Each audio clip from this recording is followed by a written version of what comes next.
Okay, Assalamualaikum warahmatullahi wabarakatuh. In this presentation, I will present the role and importance of community development in disaster management from Profesor Insinyur Haji Sarvidi MSc, PhD, IPA.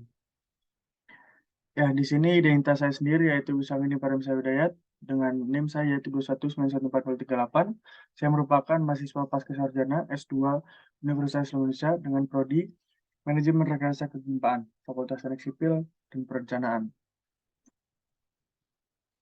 Ya, langsung saja di sini saya jelaskan mengenai background dari gempa itu sendiri atau background of the earthquake.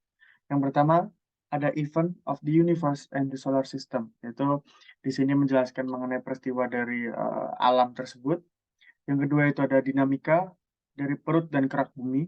Ya, di sini yaitu isi dari perut dan kerak bumi itu sendiri. Karena gempa sejatinya berasal dari perut dan kerak bumi itu sendiri. Yang ketiga itu menjelaskan tentang fenomena gempa atau earthquake phenomenon. Yang keempat yaitu adalah the mechanism of the earthquake becomes a disaster. Jadi bagaimana mekanisme gempa tersebut bisa menjadi suatu bencana. Oke, di sini selanjutnya terlihat yaitu di sini saya ambil rumah dampak gempa Bantul tahun 2006 yang sudah roboh, benar-benar roboh dari struktur atap. Dan di sini bisa kita lihat yaitu dari kayu, di sini masih rumah zaman-zaman dulu yaitu zaman-zaman tahun 2006.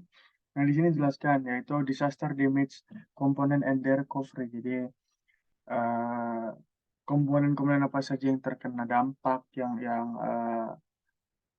yang roboh atau yang terkena reruntuhan atau dampak dari gempa itu sendiri dan bagaimana cara merecovery-nya. Yang pertama adalah impact through some seismic mechanism. Yang kedua yaitu impact via a powerful shock mechanism. Yang ketiga yaitu comprehensive management cycle. Nah, di sini untuk siklus comprehensive management, di sini nanti akan dijelaskan di slide-slide terakhir, yaitu bagaimana siklus tersebut yaitu merupakan siklus baru atau paradigma baru yang dimana sudah menjadi komprehensif, jadi tidak menggunakan paradigma yang lama kembali. Nah, di sini saya ambil dari Prof. Sarvidi tahun 2010, yaitu ada rumus disaster risk reduction. Nah, di sini untuk rumus sendiri yaitu risk sama dengan hazard kali vulnerability dibagi kapasitas. Jadi, bagaimana kita dapat menurunkan resiko itu sendiri, yaitu yang pertama, ini kita bisa mengotak-atik dari ketiga parameter ini, hazard, vulnerability, atau kapasitas. Nah, di sini kita harus tahu hazard atau bahaya dalam suatu tempat itu apa. Katakanlah pada Bantul tahun 2006, nah di situ kan dia terlewati oleh sesar opak, ataupun di Lembang ada sesar Lembang, atau dan sebagainya. Nah, di situ kita harus tahu hazardnya apa, adalah gempa. Nah, apabila kita tahu hazardnya gempa, maka kapasitas kita yang harus kita naikkan, kapasitas dari manusia maupun kapasitas dari rumah-rumah yang ada tersebut, rumah-rumah kita sendiri. Jadi kita bagaimana harus tahu cara menanggapi hal tersebut. Nah, di sini ada lebih spesifik lagi yang juga saya ambil dari Prof. Sarvidi tahun 2010, yaitu Earthquake Disaster Risk Reduction. Nah, di sini kalau tadi risk sama dengan hazard kali vulnerability dibagi kapasitas atau capacity, di sini ditambah yaitu hazard kali vulnerability kali exposure dibagi kapasitas. Nah, exposure di sini yaitu adalah exposure gempa tersebut atau exposure bencana-bencana tersebut bagaimana dapat ditanggulangi dengan kapasitas-kapasitas kita sebagai masyarakat yang terancam bencana tersebut. Oke, setelah itu ada cause of the earthquake, yaitu penyebab-penyebab dari earthquake itu sendiri. Nah, di sini ada tiga, yaitu vulnerability, capacity, dan hazard. Nah, di sini vulnerability atau earthquake resistant layout and buildings. Di sini adalah bangunan rumah yang harusnya tahan gempa. Kapasitas yaitu adalah awareness kita bagaimana kita sebagai masyarakat yang terancam bencana tersebut, kita mempunyai awareness terhadap bencana tersebut, terhadap resiko bencana tersebut dan lain sebagainya. Hazard ini yaitu adalah tadi bahaya bencana tersebut apa? Apabila gempa ya apakah gempa tersebut risikonya seperti gimana? Apakah akan terjadi sangat, berat atau kita terlalu dekat dengan sesar atau bagaimana dan lain sebagainya. Nah, di sini namun fokus kita adalah di vulnerability yaitu pada earthquake resistant layout and buildings. Nah, di sini ada disaster relief, di sini ada 3 yaitu pre-disaster atau sebelum bencana, response atau saat bencana, yang kedua yang 3 yaitu post disaster. Jadi saat saat pre-disaster. Nah, di sini when there is no disaster atau, saat tidak ada disaster, yaitu yang pertama kita lakukan adalah planning, perencanaan, prevention atau pencegahan, dan training atau pelatihan.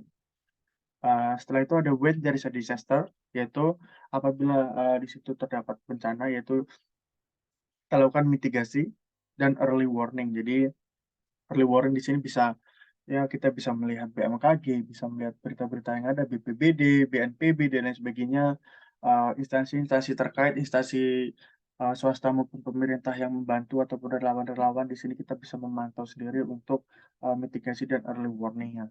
Setelah itu ada response, yaitu ada quick study, state of emergency, dan protection. Setelah itu yang post disaster, di sini ada 2, yaitu rehabilitasi. Nah, rehabilitasi di sini ada 3, rehabilitasi sosial, rehabilitasi ekonomi, rehabilitasi health atau kesehatan. Jadi saat, setelah bencana pasti sosial kita akan terganggu, ekonomi kita pastinya akan terganggu karena memang roboh dan lain-lain, kerugian-kerugian ataupun, resiko-resiko yang kita alami pasti akan mempengaruhi ekonomi kita.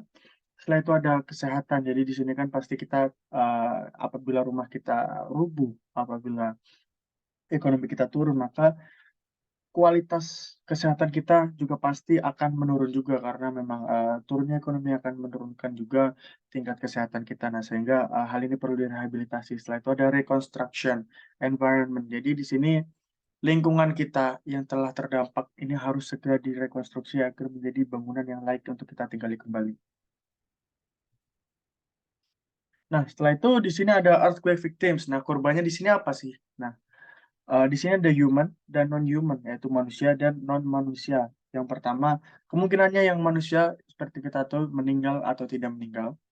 Di sini tidak meninggal ini adalah luka-luka, bisa luka ringan atau luka berat, bisa, luka berat ini seperti mungkin patah tulang, mungkin, eee,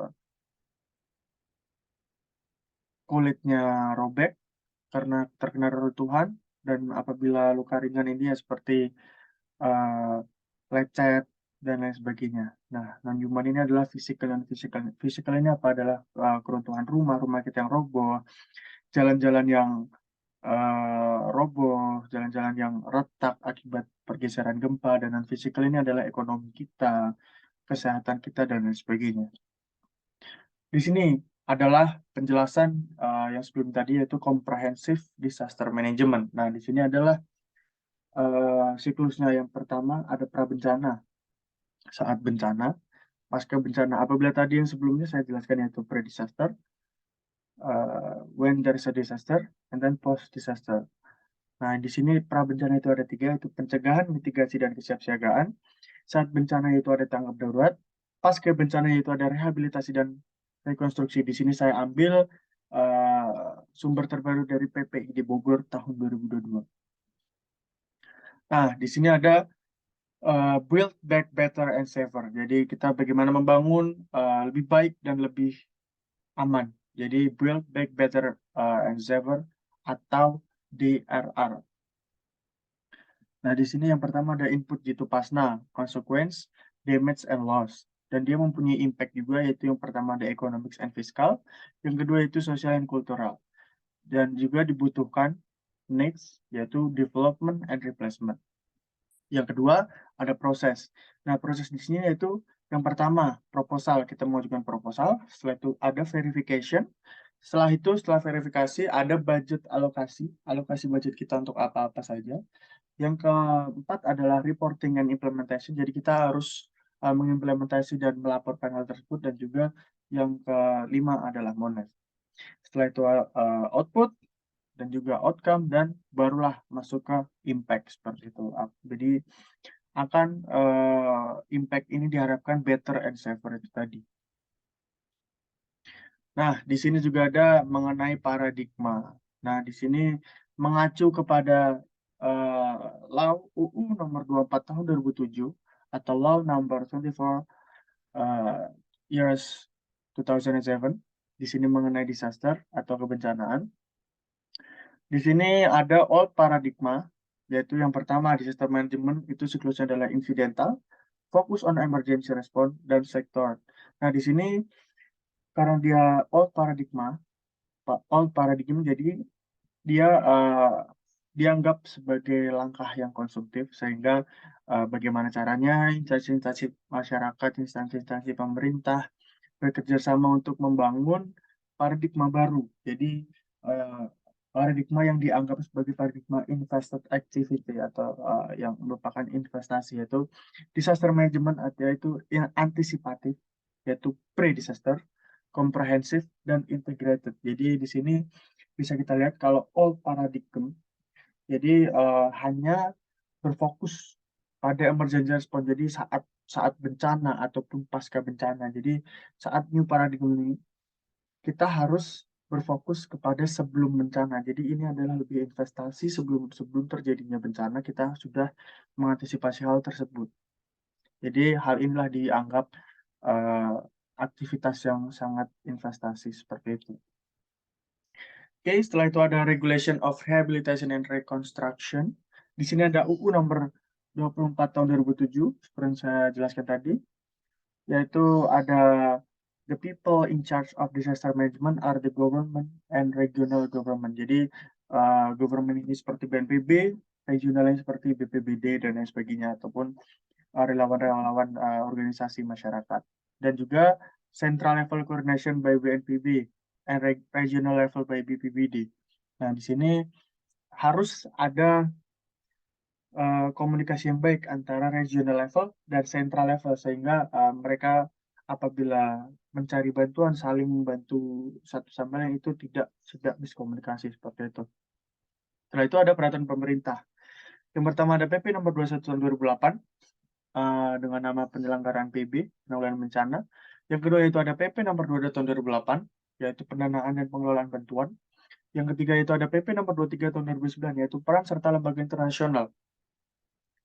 Oke, ya. Setelah itu untuk regulasi yang ketiga itu ada government grants. Yang pertama ada UU nomor 27 tahun 2014 tentang APBN 2015. Yang kedua yaitu ada PP Peraturan Pemerintah nomor 2 tahun 2012 tentang hibah daerah.